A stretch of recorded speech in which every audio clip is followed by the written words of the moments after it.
bersama dengan waktu. Ruang redaksi memberikan kabar terbaru. Sultraline hari ini.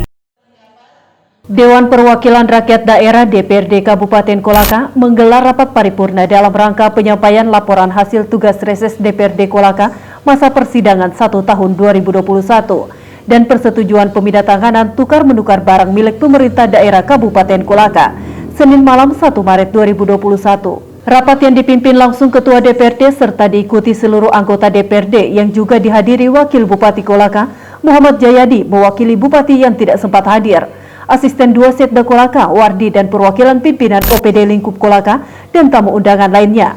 Jalannya sidang juga tetap mematuhi protokol kesehatan di masa pandemi. Sebelum berlanjut, jangan lupa subscribe channel Sultraline, nyalakan loncengnya agar Anda yang pertama mendapatkan informasi terbaru dari ruang redaksi kami. Para pimpinan dan jajaran komisi menyampaikan hasil-hasil dan rekomendasi yang telah didapat sewaktu reses kepada pimpinan DPRD Kolaka.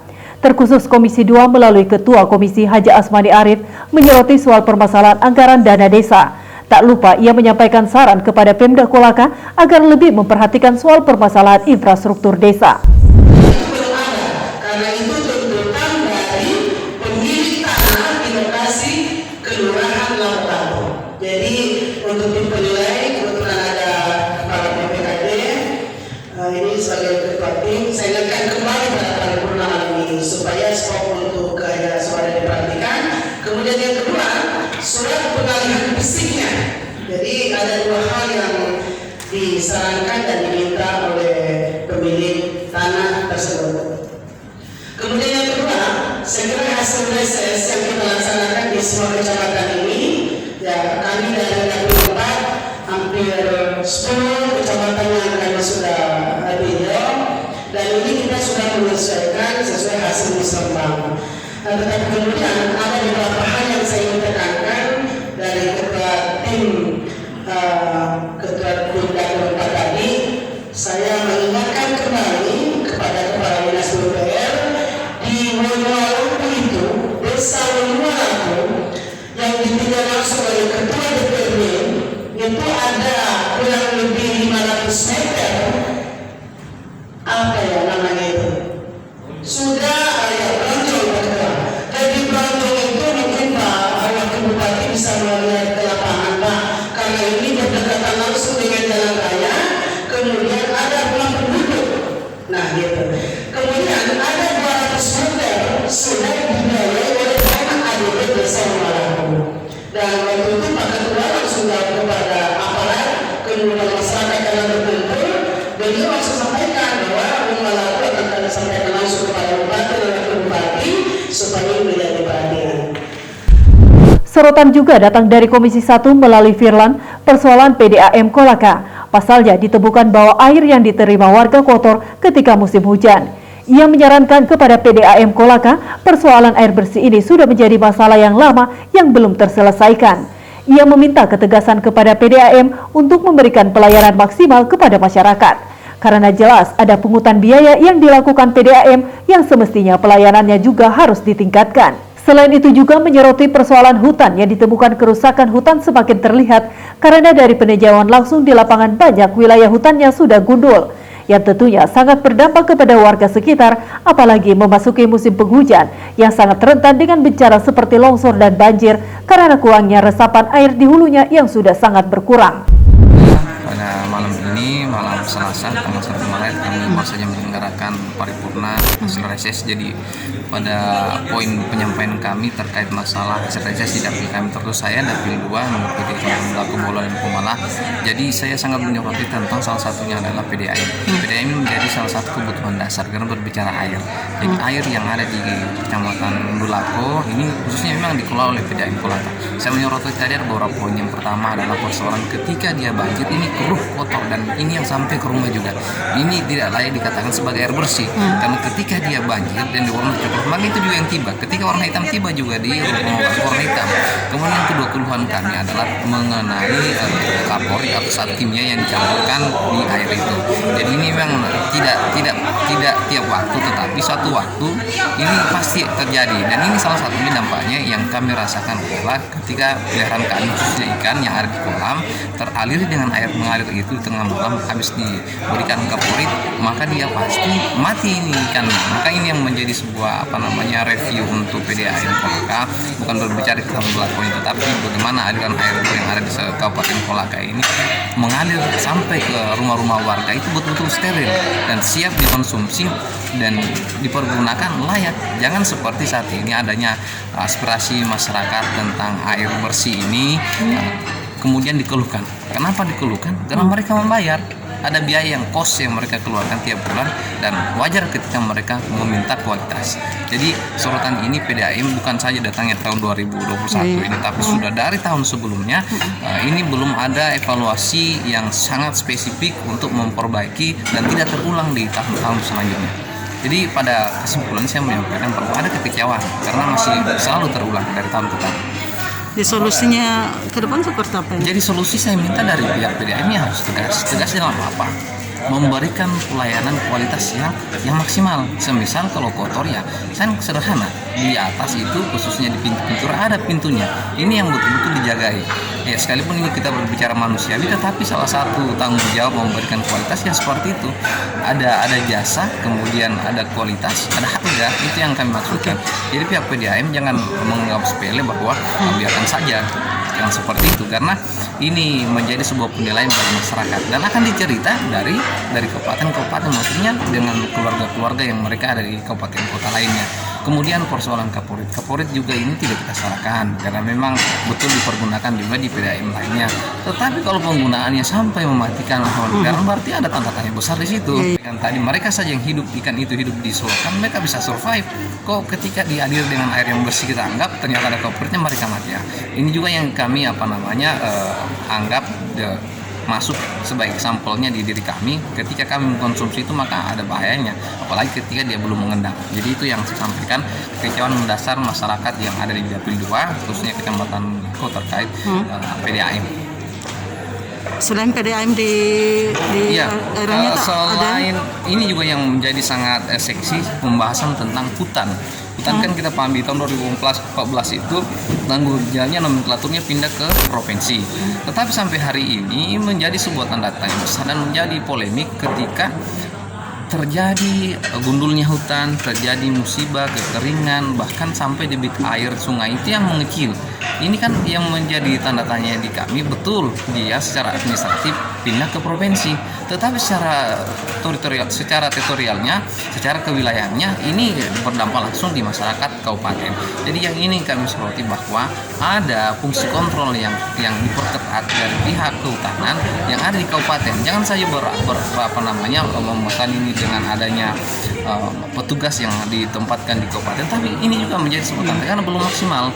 Kemudian lagi saya menyoroti dari persoalan pasar yang ada di ini sampah juga nih nomor satu. Nah ini khususnya pasar Lamikongga. Ada dua menjadi poin. Yang pertama masalah persampahan dan yang kedua masalah parkir. Ini berbicara sampah dulu. Sampah ini memang dari tahun ke tahun, bukan saya DPRD periode ini, bukan saya di tahun 2021, tapi sebelumnya sudah menjadi keluhan masyarakat. Karena ini salah satu pemicu juga tidak ada mobil angkutan. Yang kedua memang bak sampah tidak ada yang memandangkan ke sana. Jadi memang perlu dipikirkan supaya ada bak sampahnya, kemudian ada yang bisa menjemput untuk didistribusikan ke TPA. Nah, berbicara TPA juga memang khususnya di Kecamatan Laku belum ada TPA. Ini menjadi perlu dipikirkan dari Dinas Lingkungan Hidup dari dulu itu? Iya, dari dulu. Di sana itu untuk 3 kecamatan ini, Baula termasuk Pemala, sebenarnya itu Pemala belum punya TPA yang definitif. Selama ini mereka cuma membuang di bekas tambang yang di situ mereka tumpuk sebagai TPA-nya mereka untuk Kecamatan Pemala. Ini sorotan tahun. Iya, sorotan. Jadi sampah ini dikeluhkan karena bukan saya persoalan bisnisnya, tetapi masyarakat yang tinggal di sekitaran pasar itu ada banyak pemukiman yang kan berdampak kepada kesehatan mereka. Kemudian disampaikan tentang parkir kendaraan, ini juga meresahkan masyarakat karena parkirnya bukan di tempat parkir. Nah, kemudian juga retribusinya perlu juga dipertegas dan dipertanyakan. Ini kan kita berbicara PAD. Kalau PAD kita ingin maksimal ya minimal ya kita harus disiplin. Dalam hal parkir saja ya kalau kita bisa disiplinkan pendapatan ini, maka income untuk di APBD tahun selanjutnya saya rasa ada peningkatan di situ. Dan ini jelas. Dan kabupaten kota yang maju adalah salah satunya memanfaatkan di sisi retribusi ini untuk meningkatkan PAD mereka. Sementara itu, Ketua DPRD Kolaka, Syaifullah Halik, berharap Pemda Kolaka bisa mendengarkan dan menindaklanjuti hasil reses dari DPRD Kolaka dalam APBD Pemda.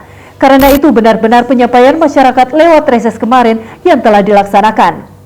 Selain itu juga menekankan kepada Pemda Kolaka untuk segera mencairkan ADD tahap 4 karena ini guna mendukung program pembangunan desa. Ia juga berharap Pemda memperhatikan honor aparat RT, RW, hingga aparat desa mengingat tugas mereka begitu berat di lapangan. Ketua seperti apa? Ya, tadi kita sudah melaksanakan paripurna terkait dengan laporan hasil reses teman-teman dan persetujuan aset tukar menukar aset milik Pemda. Yang tadi sempat panjang diskusinya terkait dengan persoalan hasil reses kita. Karena ini merupakan aspirasi masyarakat yang harus disampaikan oleh teman-teman DPRD, sehingga penting kiranya didengarkan oleh semua teman-teman SKPD. Karena kami turun reses ini dalam setahun itu 3 kali. Tentu banyak hal yang disampaikan oleh masyarakat, banyak tuntutan-tuntutan oleh masyarakat yang harus kami kawal. Oleh karena itu tadi diskusinya sempat panjang, sehingga kami berharap apa yang kami tuangkan dalam pokok-pokok pikiran kita melalui ruang reses itu sekiranya dapat didengarkan oleh pemerintah daerah. Karena apa yang kami sampaikan juga itu bukan dari kami, itu dari masyarakat berdasarkan hasil kunjungan kita di lapangan, berdasarkan hasil reses kita. Itulah kemudian yang dituangkan dalam pokok-pokok pikiran, sehingga seyogianya pemerintah daerah harus melihat bahwa pokok-pokok pikiran DPRD ini penting. Dan itu harus dimasukkan dalam program APBD di tahun yang akan datang. Tanggapan Bapak sebagai Ketua, begitu banyak permasalahan Pak yang ada di DPRD sampai sekarang masih kurang realisasinya. Ya, saya berharap ini juga dengan kondisi pandemi mudah-mudahan cepat berlalu. Karena ini kondisi pandemi juga ini mempengaruhi semua aspek kehidupan kita termasuk APBD kita. Mudah-mudahan kita berharap pandemi ini cepat berlalu sehingga kondisi keuangan kita membaik. Seiring dengan itu kami juga berharap supaya apa yang menjadi usulan-usulan, apa yang menjadi masukan-masukan dari DPRD mohon didengarkan. Apa yang menjadi program pokok-pokok pikiran DPRD terkait hasil-hasil reses kita mohon didengarkan oleh pemerintah daerah. Satu lagi Pak, tadi sangat meluas dari Komisi 2 Dr. Haji Asmani Arif mengenai ADD. Nah, ya. Seperti apa itu Pak? Ya, kami berharap ini kan aspirasi juga yang sampai ke kami nih. Hampir semua desa ini menyampaikan mulai dari ujung IWOI Menda. Mohon dicarikan solusi nih terkait pencairan ADD tahap keempatnya ini. Karena ini penting juga untuk bagaimana kemudian keberlanjutan program yang akan dilaksanakan di desa. Masih ada hubungannya 2020 Pak? 2020 ya, iya. Itu yang tahap keempat yang belum terbayarkan. Kami berharap pemerintah daerah juga ini mencarikan solusi-solusi sehingga itu bisa kemudian terbayarkan. Oke, yang paling miris tadi mengenai honor dari RT RW. Nah ini dibanding dengan anunya ini RW. Ya, kami berharap begini. Kesenjangannya itu yang terlalu jauh. RW sekarang kan kurang lebih honornya itu 1 juta. Ya. Sementara RT itu 200.000. Iya. Nah sementara ini pekerjaannya hampir sama juga tanggung jawabnya di masyarakat ini. Oleh karena itu kalau saya berharap ya honor RT ini seiring dengan kondisi keuangan kita yang membaik, mohon ada peningkatan lah, janganlah 200. Kasihan petugas-petugas kita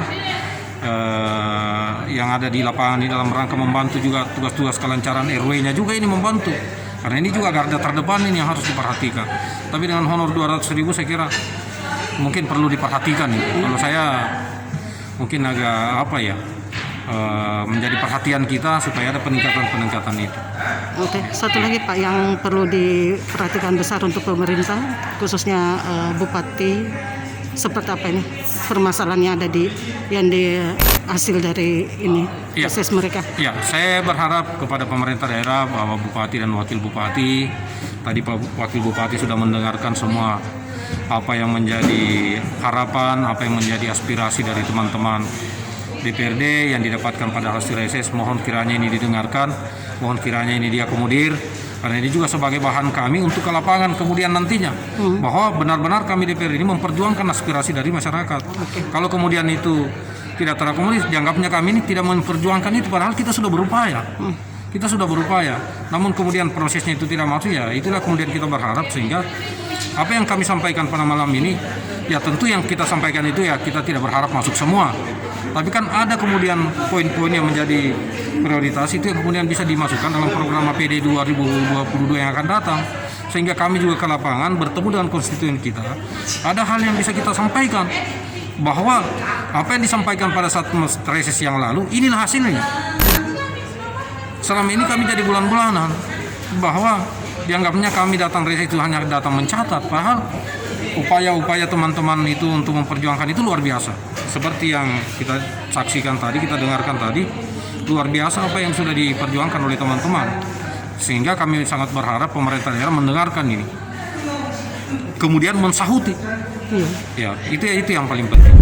Untuk diketahui, DPRD Kolaka telah melakukan reses sidang 1 tahun 2021 pada Februari lalu guna menjemput aspirasi di tiap daerah pemilihan masing-masing.